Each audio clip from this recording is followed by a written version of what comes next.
What is up sa inyo mga kaibigan? Good morning. So kararating lang natin guys galing trabaho at ayan. So nandito na tayo sa ating loop tambayan. Nga kahapon, may training nga yung isang club dito sa amin mga kaibigan.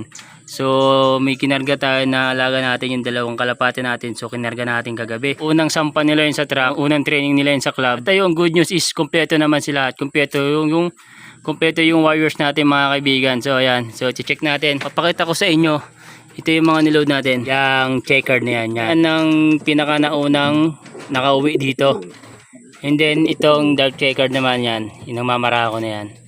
So silang dalawa yung niload natin kahapon mga kaibigan. Pero ito yung dark checkered. Kararating lang yan dito mga kaibigan. So hindi ko alam baka tumambay pa. Nauna pa tayo makarating dito sa bahay. Bago siya dumating dito sa loop natin. Pero yung isa yon pagdating natin dito sa bahay. So nandito na.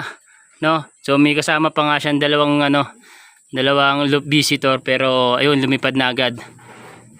Yan. So ayan, hindi ko na nga sila na monitor mga kaibigan kasi nga galing tayo sa trabaho. Hindi natin na monitor kung anong oras talaga sila dumating. Okay lang yun kasi training lang naman. No? Hindi yun kasi training nila. So unang sampa nila sa truck. Kompleto kagad tayo at nakauwi sila kagad silang dalawa. Nakakatuwa lang kasi kompleto yung alaga natin. No?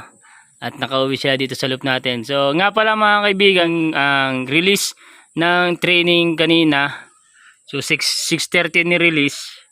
Ayun nga, di lang natin alam kung anong oras nagsipag uwian itong mga warriors natin.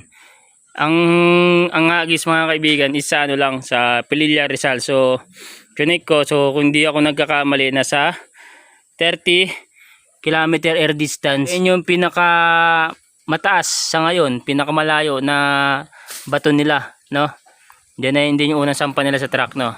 Then first time din natin mag-load sa truck yon. So na-experience na natin na makapag-load ng ibon sa truck. Sana tuloy-tuloy na yan at makapagkarera na tayo. Tuloy-tuloy na natin yan mga kaibigan. Hanggat may training, i-training natin sila, i-load natin ng i-load sila para at least mabatak yung mga wires natin. And then pagdating ng derby, di ba, at least hindi na sila masyado mahirapan, no?